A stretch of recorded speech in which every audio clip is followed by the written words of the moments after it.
Hi friends, మరో new రెసిపీతో మీ ముందుకు వచ్చేసానండి. ఈరోజు ఫ్రాన్స్ పకోడీ అంటే రొయ్యల వేపుడు. ఈ రొయ్యల వేపుడు చాలా బాగుంటుందండి.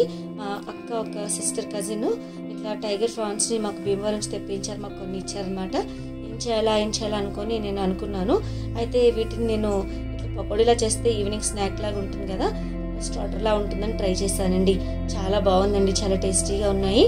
మనం ఇలాగా మంచిగా ఇట్లా మొత్తం పొట్టంతా తీసేసుకొని వెనిగర్ అండ్ కొంచెం ఉప్పుతో క్లీన్ చేసుకున్నానండి. క్లీన్ చేసుకుని పక్కన పెట్టుకొని కొంచెం లెమన్ని ఇట్లా స్క్వీజ్ చేసుకున్నాను. అట్లాగే ఒక కాశ్మీరీ చిల్లీ పౌడర్ ఒక 1/2 టీ స్పూన్ వేసుకున్నానండి. అలాగే టర్మరిక్ పౌడర్ ఒక 1/4 టీ స్పూన్ వేసుకున్నాను. అలాగే ధనియాల పౌడర్ ఒక 1/4 టీ స్పూన్ వేసుకున్నాను. గరం మసాలా ఒక చిన్న 1/4 టీ స్పూన్ వేసుకున్నాను. జీరా పౌడర్ ఒక 1/4 టీ స్పూన్ వేసుకున్నాను. అలాగే కొంచెము సాల్ట్, అంటే దీనికి రుచి సరిపడంత సాల్ట్ వేసుకోవాలండి. ఇలా వేసుకున్న దాంట్లో జింజర్ గార్లిక్ పేస్ట్ ఇట్లా 1/4 టీ స్పూన్ వేసుకున్నాను. కార్న్ఫ్లోర్ ఒక 1/2 టీ స్పూన్ వేసుకున్నానండి. అలాగే శనగపప్పు పౌడర్ ఉంటుంది కదండి, శనగపిండి ఒక 1/4 టీ స్పూన్ వేసుకున్నాను. మైదా పిండి కూడా ఒక 1/2 టీ స్పూన్ వేసుకున్నాను. అలాగా రైస్ ఫ్లోర్ కూడా ఒక 1/4 టీ స్పూన్ వేసుకున్నానండి. ఇలా వేసుకున్న దాంట్లో కొంచెము కుకింగ్ ఆయిల్ ఒక 1 టీ స్పూన్ వేసుకోవాలి. ఈ ఆయిల్ వేసుకొని మంచిగా ఇలా ప్రతి పీస్కి పట్టే విధంగా కోట్ చేసుకోవాలండి. ఎందుకంటే ఈ రొయ్యలకి ఇలా పట్టే విధంగా అన్ని మిశ్రమం అంతా పట్టే విధంగా మనం కలుపుకోవాలి. ఇలాగా కలుపుకొని మనం ఇట్లా ఒక 1/2 అవర్ మనం పక్కన పెట్టుకున్నట్లయితే మంచిగా ప్రతి పీస్కి కోట్ పట్టి కొంచెం అంటే బాగుంటాయి అనమాట. ఫ్రై అనేది ఇలా పకోడీ చాలా బాగుంటుంది. ముందుగా నేను ఆయిల్ హీట్ చేసుకున్నానండి. ఆయిల్ బాగా హీట్ అయిన తర్వాత ఇలా జస్ట్ మనం ఒక్కొక్క రొయ్యని ఇలా జార విడుచుకోవాలి. ఈ రొయ్యలు ఇట్లా మనం ఆయిల్లో ఇలా చేయడం వల్ల క్రిస్పీగా క్రంచీగా చాలా టేస్ట్ ఉంటాయండి, చాలా బాగుంటాయి.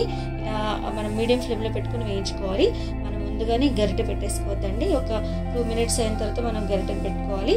ఎందుకంటే ఇలా మనం పెట్టుకోవడం వల్ల కొంచెం ఇట్లా దగ్గరికి అంటే అంటుకోకుండా ఒక్కొక్కటి ఇట్లా మనం సింపుల్గా మనం ఇలా వేయించుకోవచ్చు అనమాట. చూసారు కదా, ఇలా మీడియం ఫ్లేమ్లో వేయించుకుంటే బాగుంటుందండి. చాలా ఇష్టంగా పిల్లలు తినేస్తారనమాట. చాలా టేస్టీగా ఉంటుంది. కొంచెం సాస్ అట్లా వేసుకొని నంచుకొని తింటే చాలా బాగుంటుందండి. తప్పకుండా ట్రై చేయండి. ట్రై చేశారా? ట్రై చేయకపోతే తప్పకుండా ట్రై చేయండి. మన ఛానల్ని లైక్ చేయండి, షేర్ చేయండి, సబ్స్క్రైబ్ చేసుకోండి. నచ్చిందా? చూసారు కదా, క్రిస్పీ అండ్ క్రంచీగా మన ఈవినింగ్ స్టార్టర్ని తయారు చేసేసుకున్నామండి. చూసారు కదా, ఇలా మంచిగా డీప్ ఫ్రై అంటే మీడియం ఫ్లేమ్లో ఇట్లా ఫ్రై చేసుకుంటే చాలా టేస్టీగా ఉంటుంది. ట్రై చేయండి. చూసారు కదా, ఎమ్మి రొయ్యల పకోడీ అరగించేద్దామా, డిష్లో సర్వ్ చేసుకుంటే రెడీగా ఉంది కదండి. చూసారు కదా, ఈ విధంగా ప్రిపేర్ చేసుకోవాలి. మన ఛానల్ని మీరు చూసినట్లయితే సబ్స్క్రైబ్ చేసుకోండి. Thank you.